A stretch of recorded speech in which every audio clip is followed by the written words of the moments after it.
One of the oldest and most reliable methods of finding rare ores while mining in Minecraft is utilizing a technique called strip mining. It's a common practice where players will dig tunnels just barely large enough for their character to fit through. These strips could span for hundreds of blocks, revealing tons of stone for possible ore spawns. Now let's transition from regular Minecraft to Hypixel Skyblock. Yes, we're still in Minecraft, but throw everything you know about it out the window. Because instead of looking for rare ores, we're in the Crystal Hollows looking for worms. Big, scary, long worms. But why? Why do we want to find these funny little guys? Well, they can drop some pretty cool pets, and they're, well, kinda good. Kinda really good. And wow, they are rare. With drop rates as low as this, it's important to optimize your chances as best you can, and that's why you're here. But no matter how incredibly boosted your magic find is, or how many Scathas you could spawn per hour, this will always be an incredibly mind-numbing grind. I think the best way that you can prepare for Scatha mining is within. It's all about your mindset. That being said, I can't do much about your mining mindset, but I can sure tell you what gear you should get. I won't bother with too many introductions this time. If you've clicked on this video, I'm assuming you already know some basics about the mining skill in Skyblock.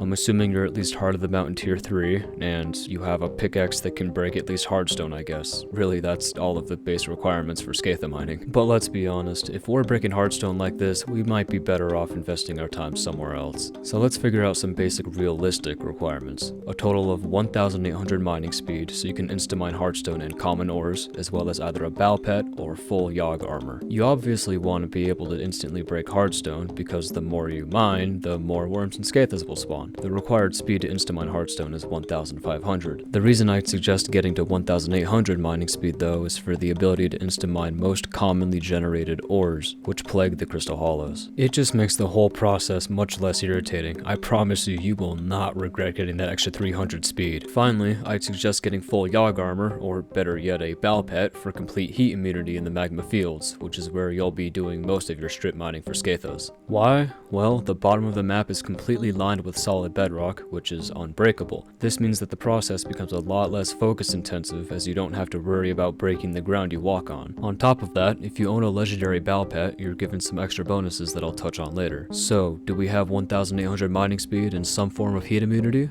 Good, let's move on then. How do we actually spawn these worms? We know we have to break hardstone in a strip, but what are the specifics here? For those who don't know, worms and Scathas can be spawned anywhere in the Crystal Hollows by digging a 1 block wide by 2 block tall tunnel. The worm will appear to be a very dark gray chain of small blocks that will slither back and forth from the direction it was spawned. It has 5 sections, with 1 being taken off for each hit dealt to it. This means that to kill a worm, you'll need to hit it a total of 5 times. It's really that simple. If you just strip mine in one direction for a while, you're bound to spawn at least a couple. Each hardstone that's mined has a 1 in 600 chance to trigger a worm spawn, and that worm has a 20% chance to be spawned as a Scatha instead. The Scatha functions exactly the same as the worm, but it's twice as long, and again, 5 times more rare. This means that instead of the initial 5 hits for a worm, you'll need to deal a total of 10 damage to the Scatha to take it down. If you haven't picked it up by now, Scathas are the mob that we're looking for. Worms don't provide much help outside of bestiary completion. Bestiary, nah, who cares. On top of dropping many more gemstones than just a regular worm would, a Scatha mob is home to one item that drops in 3 unique tiers, which is the sole reason why everyone is so interested in these squiggly guys, the Scatha pets. Very good mining pets, best in the game, yada yada, whatever you call them, you definitely want one. The pets come in 3 rarity forms: rare,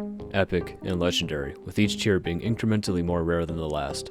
The base drop chance for a rare Scatha pet is 0.24%, or 1 in 420. The base drop chance for an epic Scatha pet is a 0.12%, exactly half that of a rare one. And finally, the legendary Scatha pet has a drop rate of 0.04%, or 1 in 2,500. That means that on average, you might get 1 single legendary pet for every 2.5 thousand Scathas you kill, not including worms, exclusively Scathas. Thank God Magic Find exists, right? Keep in mind that before February of 2022, these rates were 4 times lower than they are now. It makes me feel bad for the people who chose to grind these out before then, huh? It doesn't matter if you're Scatha mining for money or just want the pet itself. With drop rates as low as these, we absolutely have to maximize our Magic Find and completely optimize breaking hardstone. Before we get into the specifics though, I want to give a thorough shout out to a mod that helps not only keep track of your Scatha progress, but is also quite good for motivation. Remember again, it's all about the mental, but Magic Find sure does help. The mod is called Scatha Pro, and it's the best thing that's ever happened to me. Sorry Soupy, but unlike you, this mod doesn't randomly break on me.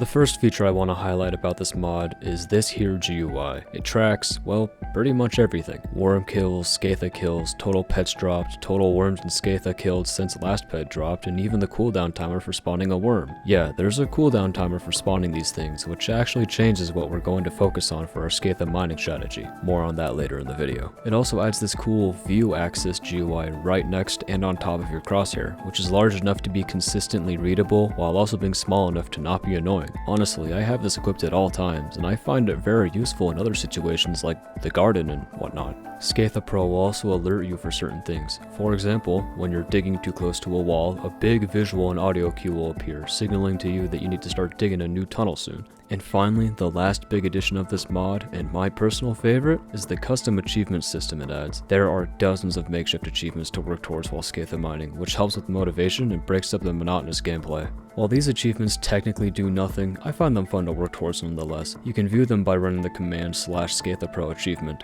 That's about it for Scatha Pro. The download link will be in the description, go ahead and download it below. If you're interested, of course. They're not paying me to do this or anything. Wow, look at that, 6 minutes into the video, we're finally getting into the specifics of how to effectively Scatha mine. This is truly a Skyblock YouTuber moment. So you've just entered the Crystal Hollows, and your first step is to make sure that you have at least a 1800 mining speed and some form of heat immunity. Next, if you have them enabled, disable the Mole and Efficient Miner perks on the Heart of the Mountain skill tree. These two perks could indirectly affect your worm spawn rates. Mole will mess up your strip mine, and Efficient Miner could do the same. But honestly, disabling Mole does much more for you than disabling Efficient Miner, so if you want to keep it enabled, it wouldn't be the end of the world. Now, activate your heat immunity and make your way to the bottom corner of the map. Any corner will work perfectly fine, just make sure you're walking on bedrock. From here, just start tunneling forward to start spawning worms. Listen for visual and audio cues for worm spawning, so you know when to turn around and kill them. Your movement speed doesn't matter that much, unless you're actually playing on literally 0 ping, because unless you are, you'll be naturally slowed down by block break delay anyways.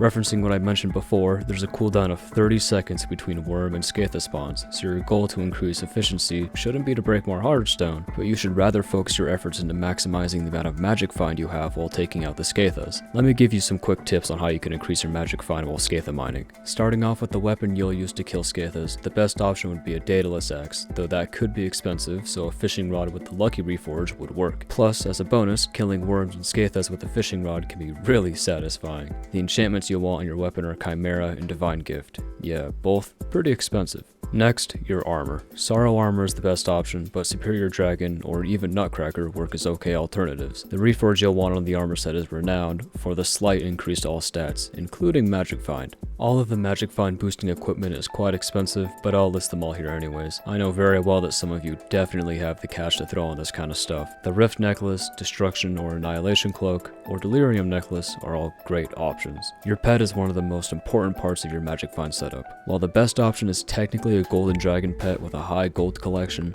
I understand that's not realistic. So I'd suggest either a legendary Baal pet or a black cat pet. They both work the same when max level. Keep in mind that the Baal pet gives heat immunity though. For a pet item, use a Minos relic. Unless you're using a Baal pet, then you'd want to use a lucky clover. That's all of the gear you'll need, but there's even more that you can do to increase your magic find, as well as certain variables that could be active to increase that stat. You can set your island beacon to magic find, have a booster cookie active, the magic find cake buff active, a god potion, Meridiana or Jerry could be elected, and the treasure of the earth upgrade in the gold essence shop maxed. Not to mention, the more worms you kill, the more magic find you'll naturally have against them from bestiary tiers. Just keep digging. Congratulations, you made it through the entire video and are officially a Scatha mining scholar or something. I know, honestly it sucks knowing that you can do this for dozens of hours straight and have nothing to show for your efforts, but that's just the way it is when it comes to Scatha mining. Maybe I helped minimize the suffering of Scatha mining, but if I couldn't, I'm throwing the ball back in the admin's court. Okay, bye bye now. Like the video and subscribe to the iKalazar YouTube channel, and I'll see you soon. And if anyone was wondering, yes, it is confirmed that Scatha's are a Lord of the Rings reference.